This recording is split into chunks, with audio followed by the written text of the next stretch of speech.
जिस तरह उन्होंने ये हमारी कोशिशों को रंग लाते हुए मेहरबानी किया, बात समझिए, तकलीफ समझी हमारी कि इसको खोल दिया है, तो इसलिए जो आगे टैक्सीज आने हैं उसको भी रिलीफ दिया जाए। मरकज के बजट में इन्होंने शादी घरों के जो मुलाजमीन हैं उनके बच्चों की स्कूल में जो टैक्स लगता था उसको माफ किया है। मैं कहता हूं कि जो रेस्टोरेंट या हॉस्पिटैलिटी के जो मुलाजमीन हैं उनके बच्चों की फीसिस में उसको भी इनको माफ करना चाहिए। चेयरमैन साहब का सबसे पहले हम शुक्रिया अदा करते हैं आमिर रफीक कुरैशी साहब का, जिनकी अनथक मेहनतों से, कोशिशों से, और हमें लॉकडाउन में भी इनका बड़ा सहारा रहा। जब भी हमें किसी महकमे ने तंग किया या किसी बंदे ने कोई हमारे साथ ज्यादती की तो आमिर कुरैशी साहब फ्रंट फुट पे आके हमारी आवाज़ बने। हम लोग मिडिल क्लास रेस्टोरेंट से ताल्लुक़ रखते हैं जो फुटपाथ तकरीबन रेस्टोरेंट का हम नुमाइंदगी करते हैं मुंबई में, तो वहाँ के हर बंदे की, गरीब रेडी वाले की भी आवाज़ बने।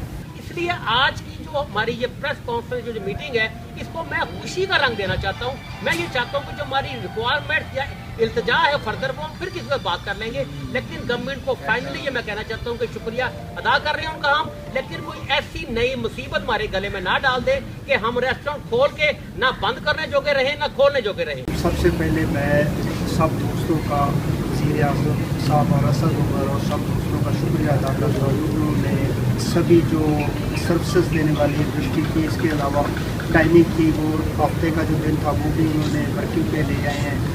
ये बहुत बड़ी बात है। इसमें तकरीबन जो है हमारा एक शोल्डर वो शादी हॉल्स हैं वो भी 10 इसी माह की 10 को वो खोलें ताकि उनमें 15 से 20 लाख बंदे हैं तो वो बेरोज़गार हैं, वो भी अपने रोज़गार पे हैं, वो भी अपना राज़िक तो अल्लाह ताला की ज़ात है लेकिन वसीला होता है। उसमें वो तकरीबन वो इनका जो बजट है वो बैलेंस पे आएगा, उसके बाद ये अर्निंग में आएंगे। और मेरी यही रिक्वेस्ट है कि जो अब एक दो बिज़नेस बंद रह गए जिस तरह शादी वाले को भी खोला जाए, क्योंकि ये सब दोस्त आपस में इंटरलिंक है।